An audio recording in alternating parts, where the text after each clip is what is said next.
বাড়ির সব অনুপতি হয়ে গেছে, এদিকে ঘাটে গোটা পুড়ে গেছে, ওদিকে গোটা পুড়ে গেছে। 3-4টা বাড়ির পর সুরতির বাড়ি থেকে আগুন লেগেছে, ওরা রান্না করছিল আর আমরা সব বাইরে বসছিলাম, ধরে এসে দেখছি আগুন লেগেছে, আমরা কিছু ছাড়াতে পারিনি, বাড়ির সংসারে সবকিছু পুড়ে গেছে, কিছু নাই। জানা যায় এদিন আগুনে পুড়ে ভস্মীভূত হয়ে গেল প্রায় 10টি বাড়ি। তবে এই আগুন কিভাবে লাগলো তার কারণ এখনো স্পষ্ট নয়। তবে স্থানীয় বাসিন্দাদের সূত্রে জানা যায় রান্নাঘর থেকে মূলত আগুনের সূত্রপাত ঘটে। সেই আগুন থেকে এক এক করে আগুন ধরতে থাকে পরপর বাড়িগুলোতে। এই ঘটনা ভারত বাংলাদেশ সীমান্তবর্তী মুর্শিদাবাদ জেলার রানীনগর থানার অন্তর্গত চর রাজপুর এলাকায়। স্থানীয় বাসিন্দা প্রথম থেকে সেই আগুনে নিয়ন্ত্রণ আনার চেষ্টা করে। তারপরেই ঘটনাস্থলে তড়িঘড়ি উপস্থিত হয় দমকল বাহিনীর। প্রশাসনিকের তৎপরতায় আগুন নিয়ন্ত্রণে আসে। ক্ষয়ক্ষতির পরিমাণ প্রায় নগদ 1.5 লক্ষ টাকা, আসবাবপত্র সহ ক্ষতি বেশ হয়েছে কয়েক লক্ষ টাকার। ঘটনাস্থলে উপস্থিত হলেন গ্রাম পঞ্চায়েতের প্রধান ও পঞ্চায়েতের একাধিক আধিকারিকেরা। তারা সকলেই সেই সমস্ত পরিবারের পাশে দাঁড়ানোর আশ্বাস দেন।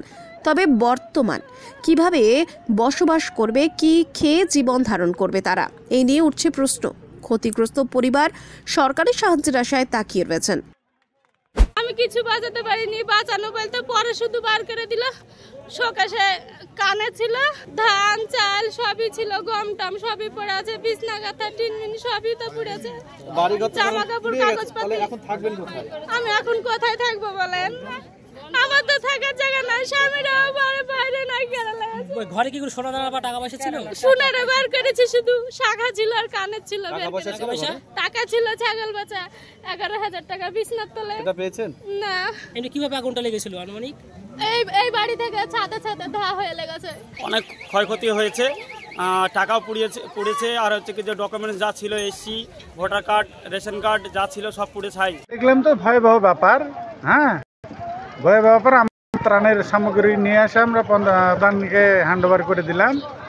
এখানে একটা লিস্ট করে তারা যাবে প্রধানের কাছ থেকে কালেকশন করে। কথা হয়নি, তবে এগুলো এখন দেখলাম, আমি এখন গিয়ে আমি কথা বলবো যে এগুলোর বিষয়ে কি করা যায়। আচ্ছা, গ্রামবাসীদেরকে আশ্বাস দিচ্ছেন যে আপনারা পাশে? হ্যাঁ, অবশ্যই আশ্বাস দিচ্ছি, আমি পাশে আছি।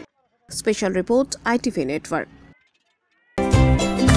কমফোর্টেবল ম্যাট্রেস মানে RRK ম্যাট্রেস। ওয়ারেন্টি নয়, গ্যারান্টি দেয় RRK ম্যাট্রেস।